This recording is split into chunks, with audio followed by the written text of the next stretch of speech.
Hyderabad Jeedimetla PS పరిధిలోని HDFC ATM చోరీ కేసును పోలీసులు ఛేదించారు.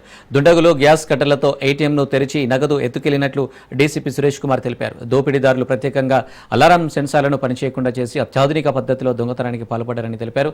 ఏటీఎం నుంచి 34 లక్షల నగదు ఎత్తుకెళ్లినట్లు డీసీపీ వెల్లడించారు. నిందితులు హర్యానాకు చెందినవారిగా గుర్తించామన్నారు. గాజుల రామారం ఏటీఎం దోపిడీ కేసులో కూడా వీరి ప్రమేయం ఉన్నట్లు తేలిందన్నారు.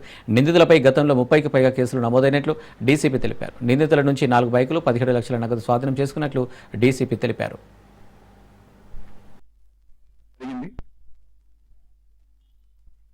మధ్యప్రదేశ్లోని శివపురి సెంట్రల్ జైల్లో ఉన్నప్పుడు ఒక పోక్సో నేరం కింద ఇతనికి 20 సంవత్సరాల జైలు శిక్ష పడింది.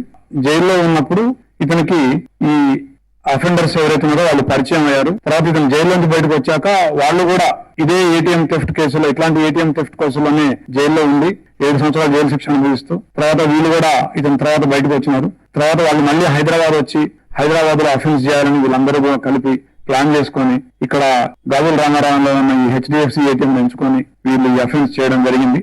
సో దీని మీద ఈ అఫెన్స్ ని చాలా చాకచక్యంగా తొందరగా సాధించినందుకు క్రైమ్స్ డీసీపీ ముత్యంరెడ్డి గారు, crimes additional DCP Ram Kumar గారు, మా బాలనగర్ అడిషనల్ డీసీపీ సత్యనారాయణ గారు, ACP Balanagar Naresh Reddy, DI Jeedimetla Kanakaiah, DI Balanagar Nagireddy, CCS inspectors Pavan Dadinaidu, అదేవిధంగా ఇంకా ఎస్ఐలు ఇంకా ఇతర సిబ్బంది కూడా ఉన్నారు. వారందరికీ కూడా మా సిపి గారు అభినందన తెలియజేసినారు. మధ్యప్రదేశ్ లోని శివపురి సెంట్రల్ జైల్లో ఉన్నప్పుడు ఒక పోక్సో నేరం కింద ఇతనికి 20 సంవత్సరాల జైలు శిక్ష